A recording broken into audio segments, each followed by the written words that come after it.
Sejam bem-vindos a mais um episódio do Conversas da Bola e hoje com um convidado bem especial, os fãs do Sporting que vão lembrar, traz boas lembranças, que é o Miguel Garcia. Seja muito bem-vindo ao nosso Conversas da Bola, Miguel. Obrigado também pelo vosso convite. Miguel, ele falou aqui, um momento especial para os sportinguistas, vamos mesmo começar por aí, aquele momento em Alkmaar, nas meias finais da Taça UEFA, agora a Liga Europa, fica para a vida. Sim, sem dúvida, foi o momento mais alto da minha carreira, um momento que não só eu, mas todos os sportinguistas se recordarão, porque foi uma alegria enorme para todos nós, é sempre com muito ânimo e entusiasmo que também, quando ouço falar, fico muito feliz também e como referi, foi um momento mais alto da minha carreira. Já se passam mais de 10 anos, mas provavelmente até hoje deve ser motivo de orgulho para você passar na rua, ver os fãs e te lembrar como o herói de Alkmaar. Realmente é? Sim, normalmente aqueles sportinguistas mais fanáticos, mais ferranhos, recordam-se sempre desse golo, ainda de vez em quando ainda sou reconhecido aí na rua pelos sportinguistas e acarinhado, sinto-me bastante bem, como é óbvio, porque foi uma alegria enorme, foi mesmo, é inexplicável, claro, o que se sente naqueles momentos. Mas apesar dessa caminhada histórica e épica em alguns jogos do Sporting nessa Taça UEFA, a final é perdida em casa e o campeonato é perdido na jornada 33. Sim, foi uma semana muito complicada, em que poderíamos ter ganho tudo e acabou por perdermos os dois jogos decisivos e foi uma boa época, mas sem título nenhum. Foi bastante difícil. Lembro-me perfeitamente que bastava um empate contra o Benfica e no minuto 82, 83 sofremos um gol que até hoje uns dizem do Ricardo com o Luizão. Uns dizem que era falta, outros dizem que não, e acabamos por perder aí o título porque bastava um empate, ganhávamos em casa e éramos campeões. E uns dias depois acabou por acontecer a mesma coisa, perdermos na nossa casa uma final em que estávamos a ganhar 1-0 ao intervalo e que nada previa o contrário, mas acabou por acontecer. Fizemos uma segunda parte um bocadinho fraquinha e acabámos por perder o jogo. Mas olhando de uma forma geral, você já falou que não foi da melhor forma que terminou, mas olhando de uma forma geral, o contexto todo da temporada, foi uma temporada para relembrar ou para esquecer mesmo de vez? Eu acho que é sempre para relembrar, porque uma equipa como o Sporting que chega ao final da época a lutar pela Liga Europa, não é? Que era a antiga Taça UEFA, raramente acontece a um clube como o Sporting. E naquele ano aconteceu, o que leva que haja entusiasmo e que leve os adeptos ao estádio, não só os adeptos, mas nós também, a equipa, também estávamos sempre muito entusiasmados, motivados, porque chegar a uma final, não, mesmo às meias finais, é motivante, porque, como referi, não é todos os anos que se vai a uma final, e mesmo a nível nacional, no campeonato também, o Sporting, naquele ano 2004-2005, o Sporting tinha sido campeão acho que era há 3 anos, mas o Sporting antes disso tinha sido também campeão em 2001, mas tinha estado 18 anos sem ser campeão e parece que não havia muita motivação em voltar a ser campeão outra vez. Vamos voltar agora um pouco atrás, há alguns anos atrás, vamos passar aqui em retrospectiva a carreira. Como é que um menino de 14 anos sai de Moura e rumo ao Sporting? É verdade, isso foi uma decisão muito complicada, principalmente lá em casa com a minha família. Foi na altura, tinha 13 anos, que fui à seleção de Beja fazer o torneio interassociações as coisas correram bem e acabei por vir parar a Lisboa Sporting. E os primeiros 2 anos foram complicados, em que queria voltar para Moura, porque tinha saudades da família, dos amigos, mas consegui aguentar-me com muito esforço também, não só da minha parte, da parte dos meus pais, na altura dos treinadores, que eram o Lionel Pontes e o Paulo Leitão, fizeram muita força para que eu não voltasse para Moura, falaram com os meus pais, deixavam-me ficar, se fosse preciso, às vezes mais um dia na semana para matar saudades, e foi assim que eu consegui ficar aqui por Lisboa. Mas a partir do 2º, 3º ano as coisas já foram mais calmas, já comecei a gostar de Lisboa, comecei a fazer novos amigos, e as coisas já começaram a ser muito melhor. Já não ia a Moura todos os fins de semana, Claro. Já não apanhava cartões amarelos de propósito para ir lá ao fim de semana. Por isso foi assim a parte da minha formação aqui no Sporting. E foram 10 anos de esporte, foi o início meio difícil, mas acabou ficando 10 anos por lá. Boas memórias, grandes amigos. O que guarda dessa época? Sim, eu acho que aprendi bastante. Foram 10 anos em que acho que são os 10 anos mais importantes. Nesta altura eu olho para trás e digo que talvez se não tivesse saído de Moura, não tinha sido a pessoa que sou hoje, não tinha-me tornado a pessoa que sou hoje. Por isso aprendi bastante, não só com o futebol, mas ter saído de casa cedo, tive que me fazer à vida, como se costuma dizer.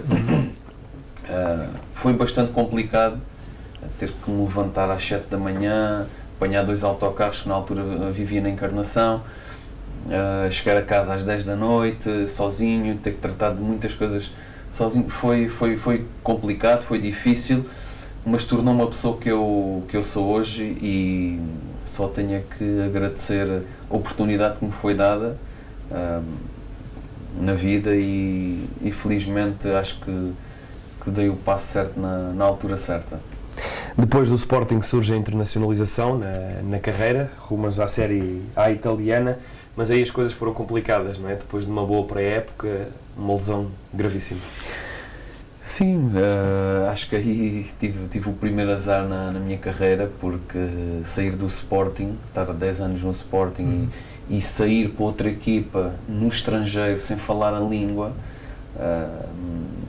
e as coisas estavam a correr bem, o treinador estava a apostar em mim, tinha feito os jogos todos da pré-época, e na altura o joelho estava-me a começar a doer, eu estava a jogar, não queria parar, mas chegou uma altura que as dores eram insuportáveis, e como não tinha tido nenhuma lesão, não sabia bem se devia parar, se não devia parar, e estava ali, não, isto vai passar, e acabou por não passar já. Eu não jogava com dor, eu andava com dor, eram dores insuportáveis. Acabei por parar, por ser operado, vim para Lisboa para ser operado, e naquela altura depois tive algumas complicações lá com a direção lá do Regina, porque já diziam que eu vinha lesionado do Sporting, e por aí fora, e acabámos por rescindir amigavelmente, e foi a melhor decisão que pude ter tomado naquela altura, porque o ambiente já não era bom, eu não estava a recuperar mesmo depois da operação, e eu só queria sair de lá. Claro. Eu, quando meti as coisas dentro do carro, peguei no carro, estava com um amigo meu, saímos de lá da cidade, nessa altura foi um alívio enorme. Mas infelizmente, mesmo após a saída, você continuou com uma série de lesões, foi operado novamente, e é um momento que nenhum jogador gosta, nenhum jogador quer estar parado ou quer estar passando por essa situação. Conta pra gente um pouco de como foi esse período, essa época, com essas seguidas lesões, essas operações. Ok, foi... Sabemos que foi uma época ruim. Sim, não, foi... Isto também foi uma E fase... também, desculpa Miguel, com alguns clubes ali interessados, não é? Sim, porque eu quando saio do Regina, o Paulo Barbosa era o meu empresário e na altura tinha o Carlos Martins e o Beto no Recreativo do Elva, que estavam na primeira divisão espanhola, e já tinha tudo tratado também com eles. Então eu saio do Regina, venho para Lisboa, passado uma semana fui para o Recreativo do Elva recuperar do joelho, porque já tinha tudo tratado com eles. Até fui para a casa do Beto, na altura, e comecei lá a fazer a recuperação, só que as dores continuavam. Porque eu, depois da operação, eles forçaram-me na Itália para começar a treinar, e tens de treinar, tens que jogar, E nessa altura voltei a forçar o joelho e voltei a lesionar-me novamente. Então não conseguia recuperar no Elva, continuava cheio de dores. E na altura falava com o Carlos, o Martins, que ele tinha da Alemanha, e ao médico do Bayern de Munique, ao especialista. Müller. Sim. Eu fui lá e na altura acabei por fazer nova ressonância e ele disse: isto está... Mostrei a anterior da operação e aí fiz novamente lá ele disse: isto está igual, tens que ser operado. E assim ele diz que tem que ser operado e no dia a seguir fui operado. Acabou por ser melhor até. Sim, acabei por perder um contrato que já tinha apalavrado com o Elva, não é? Na altura estávamos em abril, maio. Fui operado em finais de abril. E voltei, fiquei por lá por Munique.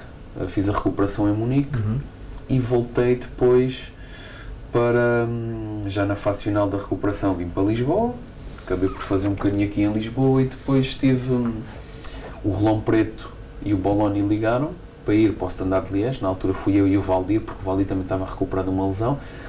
Fomos os dois para o Standard de Liège, entre outubro e dezembro, recuperámos, fizemos uma proposta, só que era uma proposta muito baixa e acabei por não aceitar. Eu na altura pensava que conseguia uma coisa melhor. Depois tive convite do Estrela da Amadora, que foi naquela altura que eles já não estavam a pagar os ordenados, eu também não aceitei. Acabei por ir fazer testes ao Toronto, que eles estavam a estagiar em Miami. Apanhei o avião, fui para Miami e disse: não, eu vou-me embora daqui, deste ambiente, vou-me uma coisa diferente. Fui. Tudo espetacular. Já tinha tudo também apalavrado, contrato, ia ficar lá, tinha feito 2 jogos amigáveis, tinham gostado. Depois de ter tudo falado com eles, num treino, uma bola dividida, lesionei-me no ligamento lateral interno, lesão de grau 2, que é uma lesão que demora para aí 3, 4 meses, acabei por não assinar. Vim para Portugal, recuperação outra vez. Claro. E depois já estava numa fase em que, quando recuperei, foi quando fui para o sindicato fazer o estágio, para me manter em forma. Foi a melhor coisa que fiz, porque já não jogava futebol já há algum tempo, já não me sentia... Eu andava a correr aqui na zona do Parque das Nações sozinho, andava desmotivado, andava... 2 operações, depois lesionei-me no joelho, já ninguém acreditava em mim. O Paulo Barbosa na altura falava com vários clubes, as respostas que eles tinham: o Miguel já se lesionou, 2 lesões, é muito complicado apostar nele, pagar, depois ele está parado. Claro. Praticamente nenhum clube acreditava em mim e na altura foi o Olhanense que disse: Miguel, anda cá, sabemos da tua qualidade, vens cá só ver se está tudo bem com o teu joelho e se estiver tudo bem, ficas por aqui. Foi isso que aconteceu e até hoje estou muito grato ao Olhanense. E ao Jorge Costa, não é? Ao Jorge Costa, a equipa técnica dele também, porque se não tivesse tido essa oportunidade, se calhar não tinha conseguido dar a volta por cima como aconteceu. E depois acabas por fazer parte do plantel do Sporting Clube de Braga, naquele que foi o melhor ano da história, não é? Um 2º lugar, luta até ao fim pelo campeonato e uma final da Liga Europa perdida pelo Futebol Clube do Porto, mais uma final para ti. Sim, é verdade. Felizmente as coisas correram bem no Olhanense, foram 6 meses em que joguei sempre, as coisas correram bem a mim, a equipa também. Era o primeiro ano do Olhanense, eles tinham subido e tínhamos um grupo excepcional. Do melhor grupo que tive enquanto joguei futebol foi no Olhanense. Tínhamos um espírito de grupo fora do normal. Por isso é que as coisas também correram bem. Tive o convite do Braga e quando cheguei ao Braga, já diziam bem do Braga, mas eu quando cheguei lá vi mesmo realmente que o Braga é um clube grande. Não só pelas classificações que eles já tinham tido antes, mas também pela estrutura que também tem. O Braga, eu cheguei lá, departamento médico excepcional, a equipa técnica também, que era com o Domingos, treinos muito bons, por isso é que o Braga conseguimos na altura o segundo lugar e o apuramento também para a pré-eliminatória da Champions nesse ano. No ano a seguir as coisas ainda correram melhor porque conseguimos ir para a fase de grupos da Liga dos Campeões e foi nesse ano também que ficámos em terceiro nos grupos, mesmo com 9 pontos, se não me engano. Sim.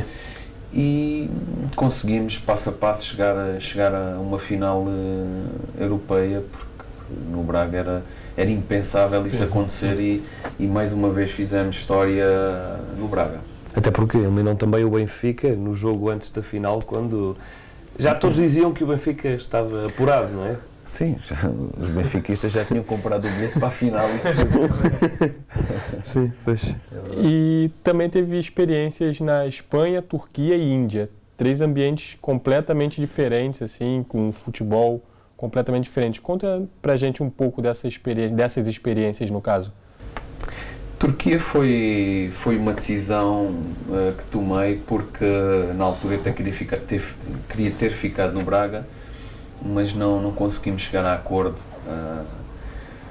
Na altura eles fizeram uma proposta, eu reuni com o presidente e na altura com o Fernando Couto, que era lá o diretor, fizeram uma proposta e na minha opinião a proposta era um bocadinho baixa para o que eu já tinha feito no Braga, o que podia fazer e também em relação aos outros jogadores que lá estavam, que eu sabia mais ou menos os salários que eles tinham, não é? E eu sentia-me na altura, tinha feito 36 jogos e sentia-me um jogador importante e mesmo o presidente me disse que eu era um guerreiro e que queriam contar comigo e fiz uma contraproposta e não foi aceito e na altura, como eu tinha mais opções e estava com 28 anos e estava na altura de fazer um bom contrato, acabei por decidir ir para a Turquia. Na Turquia é um campeonato totalmente diferente do nosso. As equipas são mais competitivas, apesar da qualidade, na minha opinião, não ser superior à nossa. Sim. Mas é um campeonato mais competitivo, em que as equipas pequenas podem ganhar às grandes. Eu quando estive lá, ganhamos ao Galatasaray, empatámos com o Besiktas, com o Fenerbahçe, por acaso não me recordo, e é um ambiente fantástico. Então, os adeptos, o estádio, o meu estádio tinha para aí 20 mil pessoas, 25, todos os jogos estava cheio, mesmo fora levava muita gente ao estádio. A cidade era uma cidade pequena, junto ao Mar Negro, em que toda a gente era ali, os jogadores sentiam-se mesmo em casa. Eu cheguei a ter vizinhos, e quando mudei de casa, cheguei a ter vizinhos que foram-me oferecer um bolo, carne, dar boas-vindas. Senti mesmo quando perdíamos e motivavam-nos. Adorei estar na Turquia. Portanto, depois as coisas não correram bem em termos de... Na segunda época, o presidente começou a deixar de pagar, porque lá ter salários em atraso é normal. Ainda hoje, mesmo no Besiktas, no Fenerbahçe, às vezes estão com 4 meses. A situação do Pep. Exatamente, estão com 4, 5 meses em atraso, é normal. As coisas aí não correram bem, entretanto, os jogadores, antes de acabar a época, mesmo, faltavam para aí 10 jornadas, os estrangeiros deixaram de jogar e a equipa acabou por perder, ia perdendo, e acabámos por descer a divisão. Entretanto, saio dali e vou para a Espanha, para o Mallorca. As coisas aí também não correram muito bem. Joguei quase sempre até dezembro, depois tive também algumas lesões, mudámos de treinador mas posso-vos dizer que foi o país que gostei menos de jogar e foi também a equipa onde gostei menos de jogar. Na minha opinião, os adeptos também não gostei. A única coisa que gostei foi da cidade. Claro, de resto não gostei muito. Acho que os espanhóis, não todos, mas acho que com os portugueses são um bocadinho mais racistas, e acho que todos nós nos lembramos que cada vez que o Cristiano Ronaldo ia jogar um estádio que não fosse o do Santiago Bernabéu, era assobiado. Por isso, mesmo quando o Mourinho esteve no Real Madrid, acontecia o mesmo. Por isso, eu acho que isso diz muita coisa, e a mim também me aconteceu o mesmo. Eles, se estiverem indecisos entre um jogador espanhol ou português, ou mesmo que se o português esteja um degrau acima, eles não querem saber. Por isso, foi um país e um clube em que eu não gostei muito de lá estar.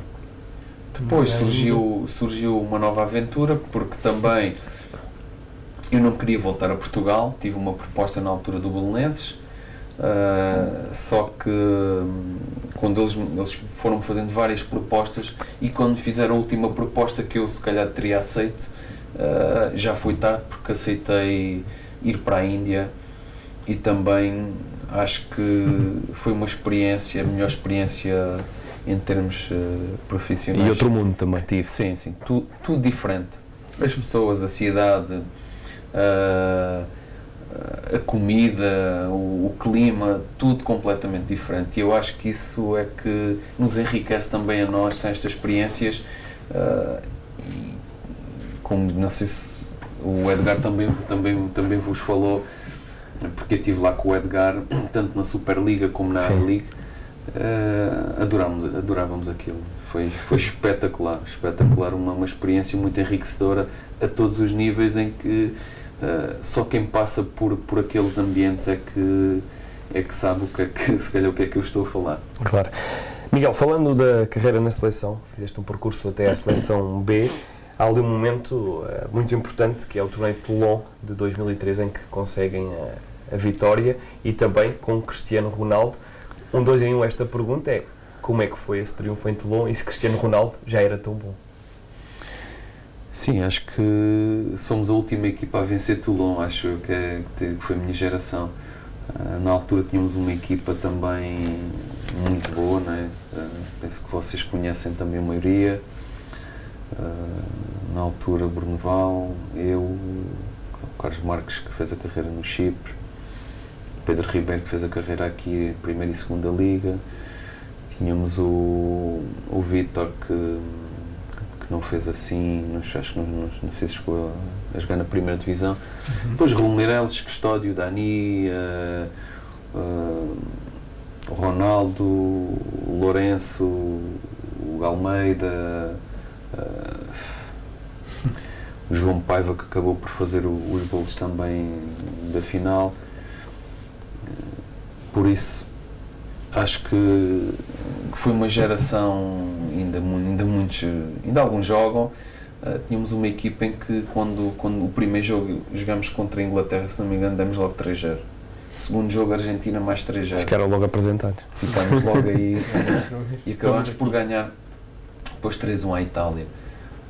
Sim, na altura o Cristiano nós já sabíamos o que é que ele era, porque eu já tinha jogado aqui com ele no Sporting, né, nos Júniors, e ele aí já nessa altura resolvia. Por isso não era novidade para nós. A novidade foi que jogáramos contra Inglaterras, Itálias e Argentinas, darmos sempre 3-0. Isso para nós, aí nós é que vimos que tínhamos mesmo uma grande equipa. Infelizmente a nossa equipa não conseguiu depois o apuramento para o europeu de sub-20. Acabámos por empatamos na Eslováquia 1-1 e acabámos por perder 1-0 em casa. Demos um massacre à Eslováquia e acabámos por perder 1-0, e como não fomos ao europeu, acabámos por não ir ao Mundial. Foi a maior desilusão que nós tivemos. Essa geração não conseguiu ir a esse Mundial de sub-20. Acabámos mais tarde por por ir ao Europeu de Sub-21. E nessa vocês ficaram em terceiro lugar e novamente a Itália, só que dessa vez o resultado não foi favorável para Portugal. Sim, então, essa vez que eu fui a esse Europeu de Sub-21, eu fui com os mais velhos. sim. Não fui com os da minha idade de 83, eu fui com os de 81 e de 82, que era na altura o Ricardo Costa, que ainda joga no Tondela, Bruno Alves, o guarda-redes o Moreira, Carlos Martins, Hugo Viana, Bozingua, Lourenço também, Carlitos, que esteve no Benfica, essa geração um pouco mais velha. E aí nós perdemos nas meias finais com a Itália e acabamos, disputamos o terceiro e quarto lugar com a Suécia e acabamos por ganhar a Suécia, o que nos deu o apuramento para os Jogos Olímpicos. Claro. E nesta caminhada nas seleções jovens e depois também a chegada à seleção B, há ali uma história com o selecionador à altura, Luís Filipe Scolari, não é? Que chegou a conversar contigo sobre uma eventual chamada. Sim, foi na altura que eu faço a primeira época no Sporting, correu bastante bem e no início da outra época houve o Jogo das Estrelas em que eu fui convidado e fomos juntos no avião, em que ele me disse: parabéns pela época, continua assim, que quando houver uma oportunidade, quando o Paulo Ferreira ou o Miguel estiverem amarelados ou lesionados, continua a trabalhar que eu vou-te chamar. Só que não acabou por não acontecer, infelizmente. Era um dos objetivos que eu tinha, não consegui atingir, mas a carreira continuou e sem problema nenhum. Então esse foi um sonho que você não conseguiu realizar na sua carreira, jogar na seleção principal? Foi. Acabei por jogar em todas, desde os sub-17 até aos sub-21 e a equipa B, mas a seleção A não, tive pré-convocado várias vezes, mas acabei por não ter nenhuma internacionalização. Falando agora no final da carreira, em 2016, 33 anos, cedo e de forma discreta, foi só pelas lesões ou algo mais? Não, principalmente foi pelas lesões, porque a minha ideia era continuar na Índia. Eu até tinha renovado lá com o North East United e com o Goa, e a minha ideia era ficar por lá porque as coisas lá correram muito bem, tinha uma vida mais tranquila, a qualidade ali não era tão elevada, mas eu sentia-me bem, não havia tanta pressão, porque ao longo destes anos todos tive muita pressão. Claro. E ali sentia-me tranquilo, também tinha outro valor, não é? A valorização, quando estamos no estrangeiro, acho que nos dão mais valor quando estamos aqui em Portugal. E a minha ideia era continuar, eu digo na Índia, mas ali na zona da Ásia. Eu na altura até tinha ido à Tailândia fazer uns treinos e estava bem encaminhado para ficar lá, só que depois renovei com o North East United e acabei por tirar isso da cabeça. Só que, infelizmente, começou-me a doer o pé, do pé passou para o tendão de Aquiles e depois fiz ali uma pequena ruptura no tendão de Aquiles, fui operado, voltei outra vez a romper mais um bocadinho, depois tive que fazer aqui, tirar um tendão debaixo do pé para cozer de Aquiles, claro. E as coisas aí, da primeira para a segunda operação, andei ali um bocadinho coxo e isso assustou-me bastante. E comecei a pensar realmente se valia a pena ou não voltar a jogar, e em termos em que pensei em muita coisa e acho que na altura pensei que não é por mais um ano ou um ano e meio ou 2 anos que vou ficar mais feliz ou mais rico ou mais pobre. E como também já tinha a minha vida um bocadinho planeada em termos de pós-futebol, acabei por tomar a decisão, voltar outra vez a estudar, que na altura já estava no 2º ano de faculdade. Acabei por me dedicar mais à faculdade, mas com muita tristeza. Claro, é sempre difícil de largar o futebol. Muitos anos, 20 anos. Nós pensamos que estamos preparados e que estamos a preparar o nosso futuro depois do que fizemos uma vida inteira, mas acho que ninguém está 100% preparado e há que tentar colmatar um bocadinho a falta do futebol com outra coisa.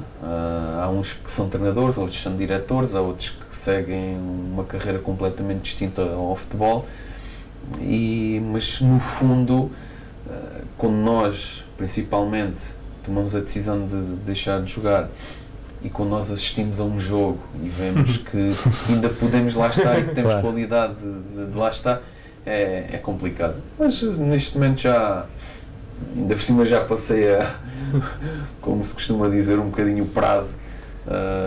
Fiz agora 36, por isso já estou mais ciente. A cabeça já aceita um pouco mais. Sim, que já passou, foi bom, tirei muito proveito da minha carreira.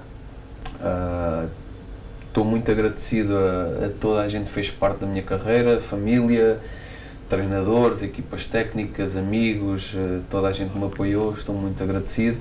E agora começou uma nova vida, nunca ponho o futebol de parte, neste momento tenho outros projetos, mas o futebol não sei o dia da manhã. Como treinador principal, dificilmente, não ambiciono muito. Mas como dirigente? Como dirigente é uma possibilidade, mas neste momento quero estar um bocadinho mais tranquilo, começar também a aplicar o que aprendi na faculdade e com outros colegas e com já alguma experiência que tenho na área do imobiliário e neste momento vai passar um pouco por aí. E falando nisso, justamente, você conseguiu se licenciar em gestão imobiliária e atua na área completamente diferente do mundo do futebol, como você mesmo citou. Alguns seguem, você foi para outra área. Como está a decorrer essa sua função agora na área de gestão imobiliária e de onde veio essa ideia, essa paixão? Esta paixão começou-me a despertar muito cedo. Muito cedo, e nos 24 anos, porque desde a minha primeira lesão em Itália comecei a pensar na minha vida. E na altura eu tinha estudado no FMH, na Faculdade de Desporto. Tinha entrado, tinha feito o primeiro semestre, andei lá o primeiro semestre, fiz uma ou duas cadeiras porque não era compatível com o futebol. Eu estava no Sporting, acabava o treino e eu não dizia a ninguém, eu não almoçava, eu acabava o treino, direto, me pegava no carro, fazia 50 km até Cruz Quebrada? À Cruz Quebrada. Nem almoçava, ia às aulas porque eu não podia faltar, porque naquela altura chumbava-se por faltas. Ia para lá, acabei o semestre, eu podia ter feito se calhar em 6 cadeiras, podia ter feito se calhar 4 e acabei por fazer uma ou duas, não me recordo, porque chumbava por faltas. E digo, estou a fazer este esforço todo para quê? Para me chumbarem por faltas. Então acabei por congelar a matrícula e na altura tinha 20 ou 21. A partir dos 24, quando tive a lesão, comecei a pensar que se calhar eu não podia voltar mais a jogar, ou se não recuperasse, o que é que eu podia fazer com a minha vida. Foi nessa altura que fui tirando algumas formações de investimentos imobiliários, formações em gestão financeira, porque eu estava a pensar, o futebol, e se isto acaba, o que é que eu faço na minha vida? Claro. Não é? Então tem realidade. Exatamente, comecei na altura a investir, acabei quando voltei, comprei logo na altura 2 apartamentos, comecei a gerir os meus apartamentos, cada vez ia tirando mais formações a nível do imobiliário e acabei por trocar de curso na altura quando venho para Portugal em 2009, troquei de curso e fui para a ESAI, que é a Escola Superior de Atividades Imobiliárias, e a partir daí comecei a estar um bocadinho mais presente na parte do imobiliário, comprava, vendia, remodelava, ajudava, até gostava, na altura de ajudar alguns colegas na parte dos investimentos e foi isso que aconteceu. Neste momento tenho uma empresa de gestão imobiliária com um amigo meu, fazemos a parte dos investimentos a nível da nossa empresa, fazemos também a gestão de alguns imóveis, de alguns clientes que nós temos, também na parte do arrendamento, da compra, da venda, fazemos consultoria também mais ligado ao futebol, claro, porque Eu lembro quando comprei a minha casa com 20 anos, não sabia o que era um spread, não sabia o que era Euribor, não percebia nada. Sim. E tinha taxas mais altas, calhar na altura comprei uma casa em Alcochete, numa zona em que se calhar não tem tanto valor, e neste momento nós também fazemos essa ajuda também para...